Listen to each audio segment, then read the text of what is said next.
Hello everyone, welcome back to my channel. आजकेर भिडियोते आमरा आलोचना करब कलकाता यूनिवर्सिटीर आंडारे जारा 6 सेमिस्टारेर एसएससी B1 एसएससी पेपर निয়েছো।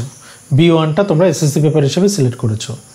6 এবং প্যারালালি এটা 6 সেমিস্টার এবং প্যারালালি যারা 4th সেমিস্টার অর্থাৎ যাদের সাপ্লিমেন্টারি রয়েছে সিবিসিএস এর যাদের সাপ্লিমেন্টারি রয়েছে তারাও কিন্তু এই সিলেবাস এই সাজেশনটিকে ফলো করতে পারো। ওকে, তাহলে theory and practice of development তোমরা জানো ফুল মার্ক 80, 15 মার্কের 3টি লিখতে হবে, 5 মার্কের 5টি আর 2 মার্কের 5টি।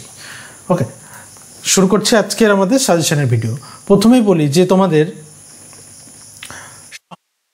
কি কি প্রশ্ন দেখবে। সামাজিক উন্নয়ন বলতে কি বোঝো, সংক্ষেপে সামাজিক উন্নয়ন ও বিকাশের বিভিন্ন সূচকগুলি আলোচনা করো। স্থিতিশীল উন্নয়ন বলতে কি বোঝো, এই উন্নয়নের উদ্দেশ্য ও লক্ষ্যগুলিকে সংক্ষেপে আলোচনা করো। স্থিতিশীল উন্নয়ন ছোট করে দেখে রাখবে, এটা 2 মার্কের জন্য কিন্তু আসতে পারে। সামাজিক উন্নয়নে স্বনির্ভর গোষ্ঠীর এবং অসরকারি সংস্থার ভূমিকা, এখানে এই 3টি প্রশ্নই কিন্তু আসার মতো। সরি, লাস্ট পার্টটাও দেখে রাখবে। লিঙ্গ উন্নয়ন 4টি প্রশ্নই কিন্তু 15 নম্বরের জন্য দেখে রাখতে হবে।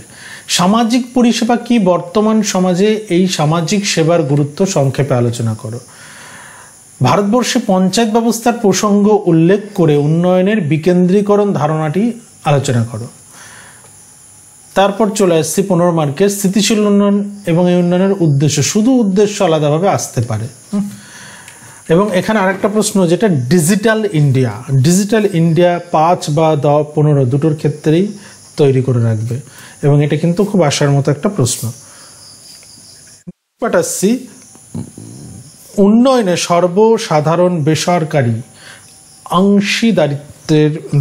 অংশীদারিত্বের ভূমিকা, অর্থাৎ যেটাকে কি বলা হয় PPP model, private public partnership.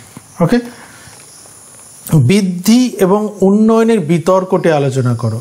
দেখো, গ্রোথ এবং আমরা বৃদ্ধি এবং উন্নয়নের ক্ষেত্রে যদি বলি যে গ্রোথ আর ডেভেলপমেন্ট সেম জিনিস নয়, what is growth and what is development, এই ডিবেটটা কিন্তু দেখে রাখতে হবে।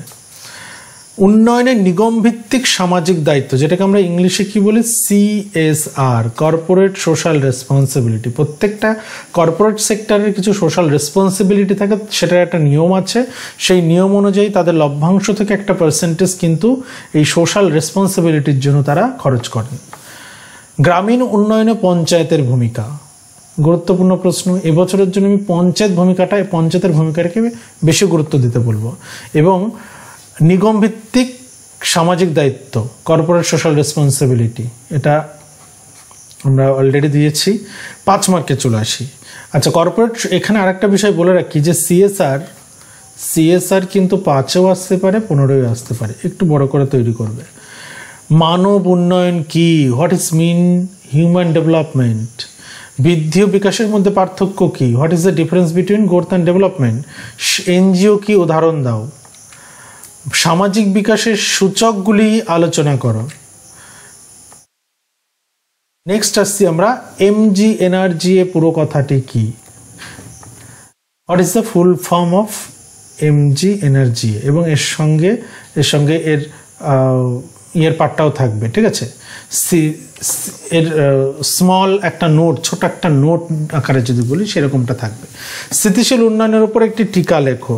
স্থিতিশীল উন্নয়ন, সাস্টেনেবল ডেভেলপমেন্ট। সাস্টেনেবল ডেভেলপমেন্ট কিন্তু গুরুত্বপূর্ণ, কারণ ওই যে বললাম যে স্থিতিশীল উন্নয়ন আলাদাভাবেও আসতে পারে, আবার এর সঙ্গে এর উদ্দেশ্যটাও হয়তো অ্যাড করে দিতে পারে।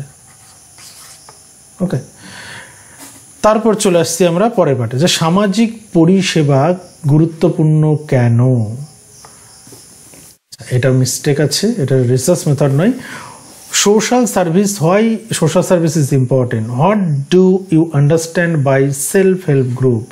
সেলফ হেল্প গ্রুপ বলতে কি বোঝো, যেটা কি SHG। নিগম ভিত্তিক সামাজিক দায়িত্ব, এটা আবারও রিপিট হয়েছে, এটা কিন্তু অবশ্যই দেখে রাখবে, খুব গুরুত্বপূর্ণ প্রশ্ন। উন্নয়নের সাপেক্ষে পঞ্চায়েত ব্যবস্থার কার্যাবলী, মানে খুব সিম্পল পঞ্চায়েত ব্যবস্থার কার্যাবলী এবং পৌরসভার ভূমিকা। পৌরসভা পঞ্চায়েত দুটোই দেখতে হবে, আমি পঞ্চায়েতকে বেশি গুরুত্ব দিতে বলবো। নেক্সট আসছি আমরা, সুশীল সমাজ বলতে কি বোঝো? টিকা, গুরুত্বপূর্ণ প্রশ্ন। ওকে, সুশীল সমাজ এবং পঞ্চায়েত এই দুটো কিন্তু আসার মতো প্রশ্ন। এইবার চলে আসছি 5 মার্ক গেল, 2 মার্কে। 2 মার্কের গুলো দেখে নেবে, আমি আর 2 মার্কের গুলো বলছি না, তোমরা পারলে স্ক্রিনশট করে নাও। এর মধ্যে থেকে 2 মার্কের যে প্রশ্নগুলো বলছি এর মধ্যে থেকেই তোমরা পেয়ে যাবে। এছাড়াও বলি এই SSC B1 এর ওপরে, এই থিওরি অ্যান্ড প্র্যাকটিসের উপরে বেশ কিছু শর্ট কোশ্চেন আলোচনা করা আছে। আগের ইয়ারদের জন্য, গত বছর যারা 6 সেম দিয়েছিল তাদের জন্য আমরা আলোচনা করেছিলাম, সেগুলো কিন্তু তোমাদের ক্ষেত্রেও কাজে লাগবে। CSR, ডিজিটাল শিক্ষার 2টি বাধা, উন্নয়নের সংজ্ঞা, অর্থনৈতিক বৃদ্ধি বলতে কি বোঝো, স্বেচ্ছাসেবী সংস্থার 2টি করে কার্যাবলী উল্লেখ করো।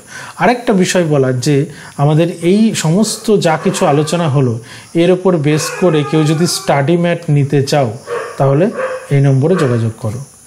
আচ্ছা, প্রসঙ্গত বলে রাখি, আমাদের কোনো PDF দেওয়া হয় না, আমাদের হার্ড কপি দেওয়া হয়।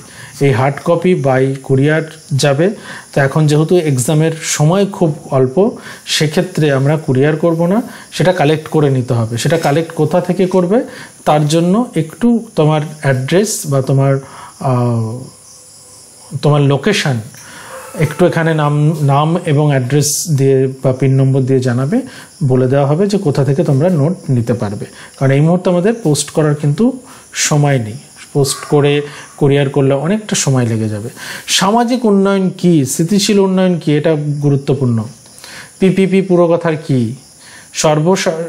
সাধারণ বেসরকারি অংশীদারিত্ব CSR কি, CSR PPP সাস্টেনেবল ডেভেলপমেন্ট। ওকে, পঞ্চায়েত ব্যবস্থার কাঠামোটি কী রূপ, পৌরসভা কাকে বলে, স্থিতিশীল উন্নয়নের যে কোনো 2টি উদ্দেশ্য। ওকে, এবং সমাজ কল্যাণমূলক নীতি বলতে আমরা কি বুঝি। এই হচ্ছে ওভারঅল 2 মার্কের কিছু প্রশ্ন। অ্যাডিশনাল কিছু প্রশ্ন রেখেছি, সুশীল সমাজ কি, NGO কি, গ্রাম পঞ্চায়েতের গ্রাম উন্নয়নে পঞ্চায়েতের 2টি ভূমিকা, GDP কি, নাবার্ডের 2টি গুরুত্বপূর্ণ বৈশিষ্ট্য। GDP, NGO, সিভিল সোসাইটি, এই স্লাইডে এই 3টি প্রশ্ন কিন্তু বাদ দেওয়া যাবে না। এছাড়াও ভারতবর্ষে 2টি গুরুত্বপূর্ণ অসরকারি সংস্থার নাম, বিকাশ বলতে কি বোঝো, GDP, WHO, এই শব্দ 2টির অর্থ কি, ত্রিস্তর পঞ্চায়েত ব্যবস্থার স্তরগুলি কি কি, 3টি স্তর কি কি। ওকে, ত্রিস্তর মানে 3টি স্তর, সেই 3টি স্তর এখানে আলোচনা করতে হবে। এবং ভারতীয় গ্রাম উন্নয়নের 2টো কর্মসূচি। এই হলো ওভারঅল কোশ্চেন, যার ওপর বেস করে তোমরা এই মুহূর্তে দাঁড়িয়ে প্রিপারেশান নিতে পারবে। ওকে, আর কোনো প্রশ্নের উত্তরের যদি প্রয়োজন হয় তাহলে যে সিস্টেমে বললাম, যে যারা নিতে আগ্রহী তারা অবশ্যই জানিও। আর সকলকে অল দ্য বেস্ট, খুব শীঘ্রই দেখা হচ্ছে পরের ভিডিওতে।